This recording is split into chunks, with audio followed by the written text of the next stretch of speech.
What if you never had to look at your phone again? In 2023, Silicon Valley thought it had the answer: a wearable device.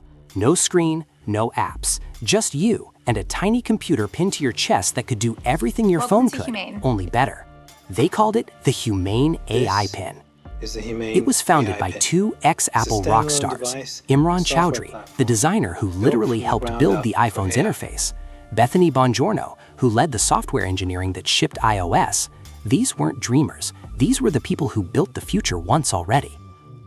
They raised $240 million from some of the most powerful names in tech: Microsoft, Sam Altman, Salesforce's Mark Benioff. The hype was industrial grade. A laser that projected a screen directly onto your palm. A voice assistant that could book flights, translate languages in real time, and check your email, all without pulling out your phone. The price? $700 plus a $24 monthly subscription. The promise? The death of the smartphone. April 2024, the review embargo lifted, and what followed wasn't just bad press, it was a historic pile-on. Marques Brownlee, the most-watched tech reviewer on YouTube, called it the worst product he had ever reviewed. Not the worst AI product, the worst product, full stop.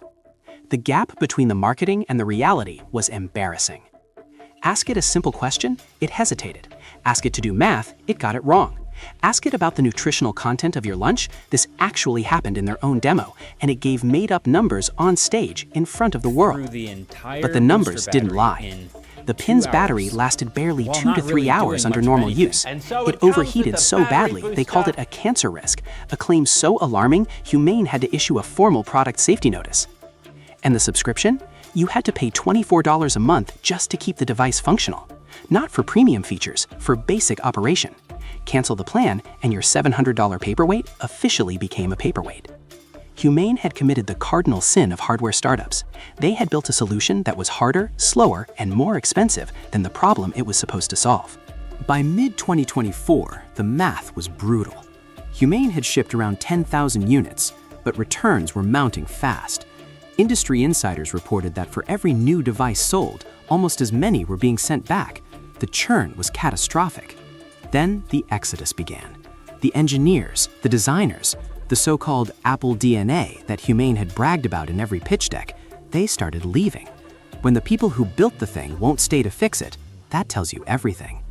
A company that had been valued at over $1 billion was suddenly scrambling for survival. By early 2025, reports emerged that Humane was quietly shopping itself around, not for a victory lap acquisition, but out of desperation.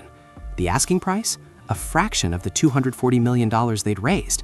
Some estimates put the sale price discussion as low as $50 to $100 million. The iPhone killer was looking for someone, anyone, to take it off the founder's hands. In the end, the pin didn't kill the iPhone, it just killed itself. So what actually went wrong? 1. They launched before the technology was ready. AI in 2023 was impressive in demos. In daily life, under pressure, it crumbled. Humane knew this and shipped anyway. 2. They ignored the most basic rule of product design. Don't make people's lives harder. Using the AI pin required more effort, more patience, and more money than just using your phone. 3. They confused aesthetic with vision. The pin looked like the future. It was beautifully designed. But design doesn't matter if the product doesn't work. Silicon Valley's graveyard is full of iPhone killers. The Amazon Fire Phone, Google Glass, Essential Phone. Each one launched with the promise of changing everything, and each one proved that changing consumer behavior is the hardest problem in tech. Humane might be the most expensive lesson yet. But here's the thing, the idea wasn't crazy. A screenless AI-first device is still coming. Someone will figure it out. The question is whether they'll learn from Humane's mistakes or repeat them. If you loved this and want more on how empires, businesses, and ideas blew up through the roof and crashed all the way down, subscribe.